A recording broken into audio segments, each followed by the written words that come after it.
નમસ્તે વિદ્યાર્થી મિત્રો. તો આજે આપણે ધોરણ 3માં આપણે અગાઉના વિડીયોમાં ચેપ્ટર 13 એટલે આંકડાશાસ્ત્ર વિશે અભ્યાસ કર્યો. આજે આપણે ધોરણ 10માં ચેપ્ટર 3 દ્વિચળ સુરેખ સમીકરણો વિશે અભ્યાસ કરીશું.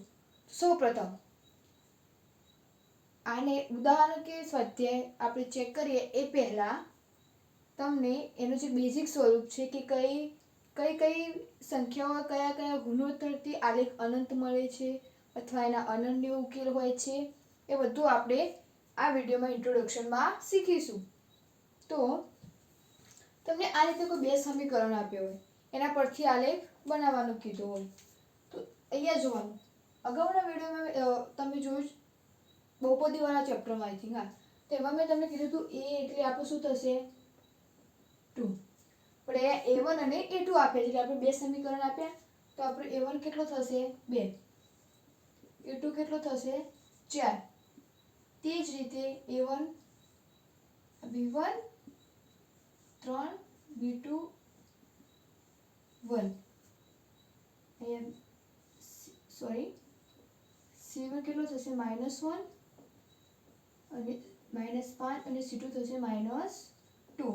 હવે આ બધી કિંમતો આમાં મૂકીએ એટલે એનો ગુણોત્તર કરીએ તો a1/a2 તો કેટલા મળશે 2/4 એટલે કેટલા મળે 1/2. એનો છેદ ઉડાડો તો b1/b2 એટલે અહીંયા મળશે 3/1. તો જવાબ શું આવશે 3. તે જ રીતે c1/c2 એટલે -5 ભાગ્યા -2 પ્લસ થઈ જાય એટલે 5/2.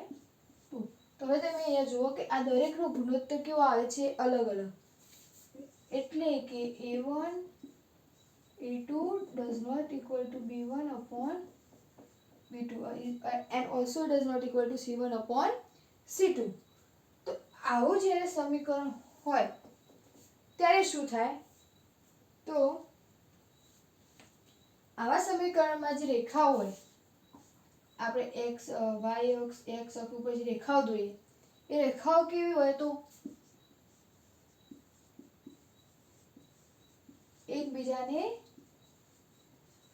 છેદતી રેખા મળે, આવું સ્વરૂપ મળે. અને એના ઉકેલ કેવા હોય તો આવા સમીકરણના ઉકેલ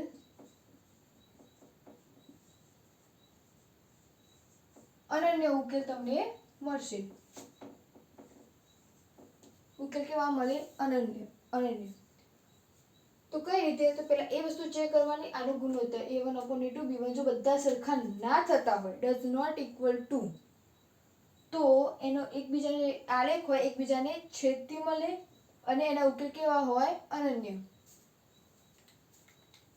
હવે આપણે બીજું સમીકરણ જોઈએ. અહીંયા a is equal to 2, a1 a2 is equal to 4, b1 is equal to 3, b2 is equal to 6, c1 is equal to -12 અને c2 is equal to -24.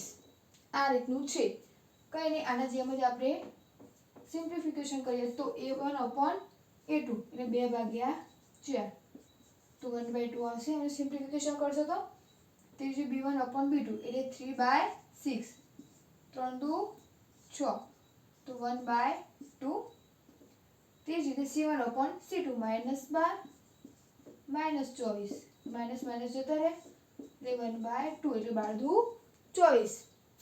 તો આમાં તમે જોશો કે a1/a2 is equal to b1/b2 is equal to c1/c2 આપણને મળે છે. તો a1/a2 is equal to b1/b2 is equal to c1/c2.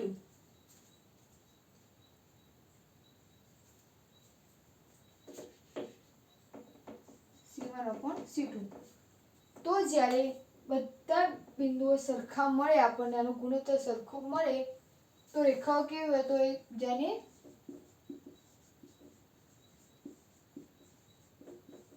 સંપાતી રેખાઓ મળે. કેવી મળે? સંપાતી રેખાઓ. જ્યારે આ એકબીજાને છેદતી રેખાઓ મળે. જ્યારે તમે આવો આલેખ જોશો, આવા સમીકરણો કે જેમાં ગુણોત્તર સરખો નહીં થતો હોય એમાં એકબીજાને છેદતી રેખાઓ છે અને એના ઉકેલ અનન્ય હશે. જ્યારે તમે આ ટાઈપનું સમીકરણ જુઓ જેમાં a1/a2 = b1/b2 = c1/c2 થતા હશે, એમાં તમને સંપાતી રેખાઓ મળશે અને એના ઉકેલ કેવા હોય તો અનંત ઉકેલ, અનંત ઉકેલ મળે છે.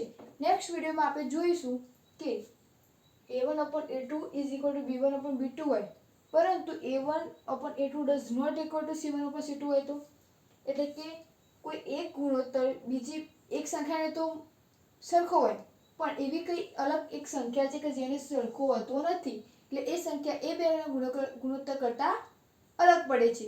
તો એવી સિચ્યુએશનમાં કઈ રેખાઓ આવે છે અને ઉકેલો કેવા હોય છે એ આપણે નેક્સ્ટ વિડીયોમાં જોઈશું. આ વિડીયો તમારા બીજા ફ્રેન્ડ સાથે શેર કરી દેજો અને સબસ્ક્રાઈબ કરવાનું ભૂલતા નહીં.